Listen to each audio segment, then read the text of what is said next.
Hi, and welcome back to the Drama Free Healthy Living podcast. I'm your host, Jess Cording. So I'm coming to you today. It is a dreary day outside as I'm recording this. So maybe or maybe not, you can hear the rain outside. It's pretty pretty intense, and birds yet are out in it. So if you hear some background noise today, this that's what's up. And some episodes have better sound quality than others. So just as a perfectionist, I'm always like, oh my gosh, I need to apologize for the sound. Thanks, mom. Genetics are fun, or learned behaviors, we'll say. That perfectionism is alive and well today. But I wanted to talk about a topic that comes up all the time in my work as a dietitian and health coach. And honestly, there's a lot of crossover in here with my work as a Pilates instructor too, because I'm always telling people to make sure you're getting enough protein. I've been telling my clients this for years and years and years. And it's really interesting to see the media cycles we go through. I think that right now, as I'm recording this, it's 2024. We're in a media cycle where people are talking about protein and people want to get enough protein. And that's really exciting to me as a healthcare provider, because I'm like, yes, I've been talking about this for ages. I want people to feel good and to see their results. And protein is really helpful for that. So it's great that it's socially acceptable to tell people to eat lots of protein. But we're going to talk today about some of the nuances there when I'm talking about high protein, getting enough protein, because it is really easy to get confused and overwhelmed. So, but today specifically, we're going to focus on some high protein breakfast ideas. So, okay, all meals are important. I strongly believe that. But I do think that breakfast or your first meal of the day, whatever time it might be, it does sort of set the tone for the rest of your day, mentally and physically. So, mentally, it's a lot about how are you starting your day nourishing yourself.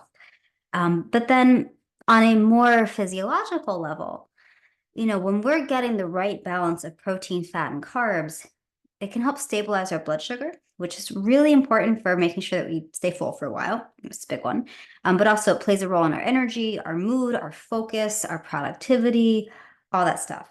And it can also play a role in things like curbing cravings or mindless snacking tendencies. So it's definitely in your best interest to have a well-balanced meal is your first meal of the day. Whether that's right when you wake up, a few hours later. I get a lot of questions about intermittent fasting. We're not going to get into that today. But all of that said, even for someone who is practicing some kind of fasting, I still encourage breakfast. I am much more inclined to recommend limiting the late night eating and late night snacking and prioritizing a well-balanced, filling meal early in the day. So I am very pro breakfast. So generally speaking, so what should you have? What nutrient breakdown do you need? So big picture, you want protein, fat, and fiber. These are your BFFs for stabilizing blood sugar and setting you off on a good foot for the day. Um, and I think that numbers can be helpful for a lot of people. I found it's funny when I was a new dietitian, and I think in my heart, I always tend this way where I like to be more general, leave room for people to feel it out and see what works. But I also have come to understand that people want numbers, they want really specific direction.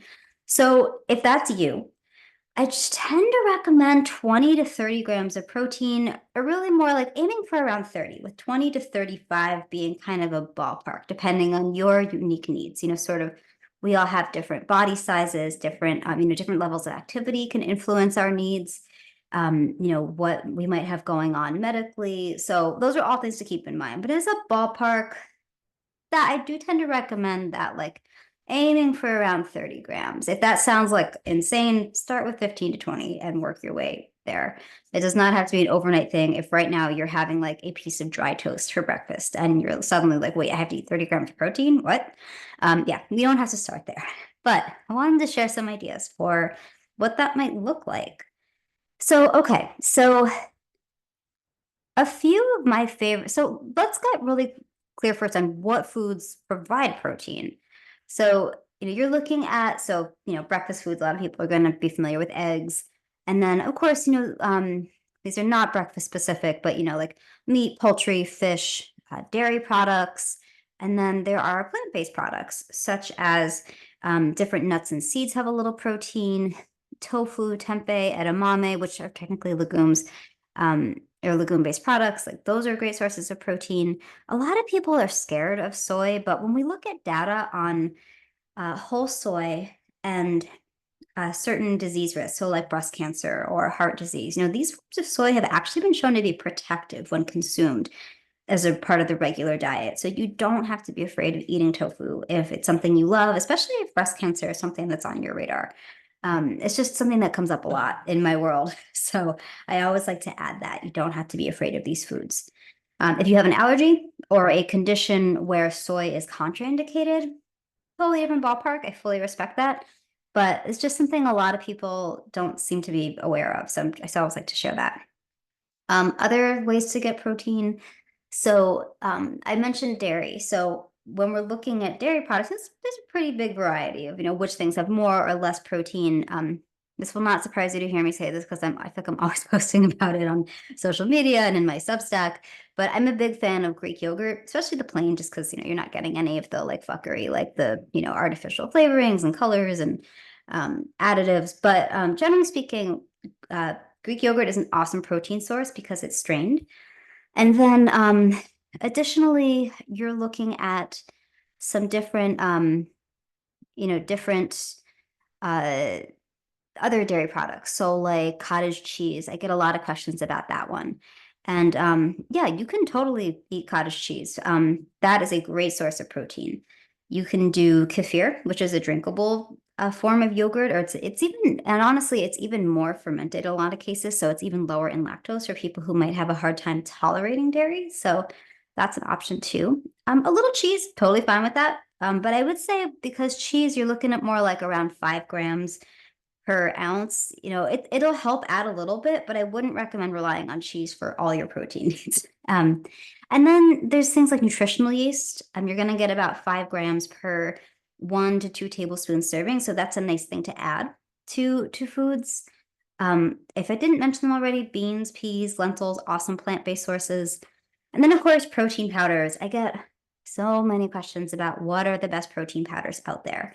And I think, you have to pay attention to what feels good to your body. We all respond to things differently, but just from a nutrition quality standpoint, ingredients, my training as a dietitian, I find myself most often recommending either grass-fed um, whey protein isolate for people who want the benefits of whey protein in terms of muscle building and retention, but maybe they don't tolerate lactose that great. A little bit is fine. I find that they tend to tolerate whey protein isolate a little bit better. Or on the plant-based side, pea protein powder is a great option. I would just be mindful though, if you are someone who has a peanut allergy, because peas are a legume, there is possible, potential for reaction. So just to be aware of that. But you can also find some really great blends on the market, like different plant-based proteins that we're seeing now. So I definitely encourage exploring those too and seeing which ones you like. I also often will recommend collagen protein. That's something where if somebody is like, they really are not hungry in the morning, they always have their cup of coffee. I'm like, well, okay, let's put a scoop of collagen powder in your coffee. It's 10 grams of protein right there. You barely had to do anything. And I like the collagen because you really can't taste it. You can't tell it's there texture wise. So it blends great into like warm beverages, things like oatmeal, smoothies, soups. So, it's really talk about ease of use. That's a really easy one. So yeah, you have a lot of options.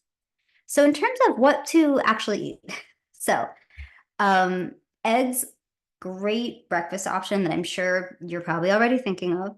But I would say just to keep in mind that one whole egg only has around 6 grams of protein. So what I might encourage doing is, it's fine to have 2 eggs at one time, but rather than feeling like you need to eat 5 eggs to get to your 30 grams of protein, maybe you do add a few whites in there, or maybe you eat your 2 eggs with some other things that provide protein, like maybe you add like some beans to your plate, or you add like a tablespoon of tahini, which is going to give you another like 4 grams right there. And things like whole grains, like oats or whole grain breads, they contribute a little bit of protein. So when you cobble together a few different foods, that can help you reach your goal. I'm also a big fan of adding nutritional yeast or hemp hearts to things because, again, like you're going to get just another like 5-ish grams per serving that's going to help you bump up that protein count.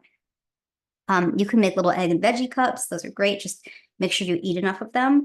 I think sometimes it's misleading when we see recipes for these foods where it's like tells you the serving, like the nutrition facts per one egg and veggie muffin, and that's like barely anything. Like it would keep you full for like 5 minutes. And when you pair those with something, with healthy fat, fiber, if you need to, it can make the meal even more filling too. You can do on the plant-based side, you could do a tofu scramble. I love these for when I'm just mixing things up a little bit. And I like to use extra firm tofu because I find the texture comes out better and you want to press it first. And then you can add whatever vegetables you like. I usually mix nutritional yeast in there for color, flavor, extra protein. So lots of options there. Or I love a good turkey, like ground turkey or ground chicken scramble or hash with like different veggies in it. So delicious if you are into savory breakfast. So that's great. You can add a little, if you need something starchy, you can add some sweet potato. I often will add a little avocado in there, like, a third to half of an avocado. Delicious. And it's easy to make a batch to have for a few days. On the sweeter side, you have things like Greek yogurt with, you can make a bowl with like berries and nuts and seeds, maybe a little nut butter if you like.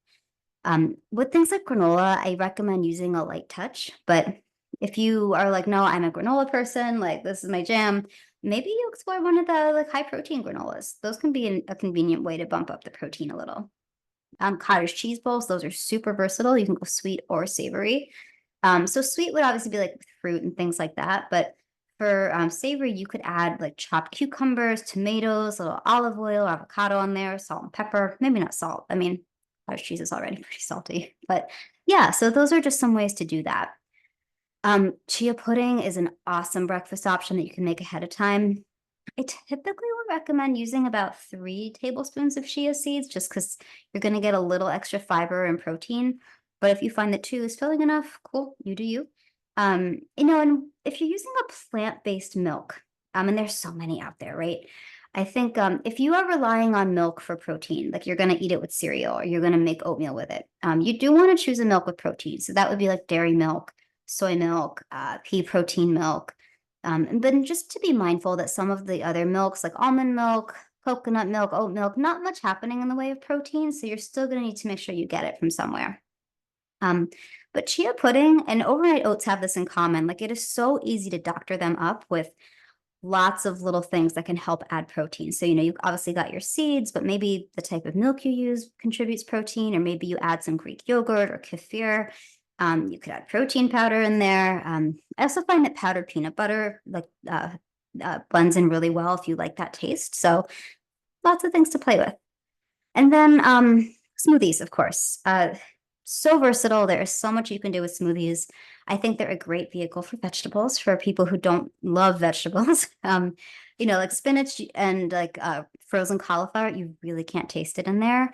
Of course, some fruit is fine. People are very used to putting fruit in smoothies. Some healthy fat, whether that is some nuts or seeds or nut butter.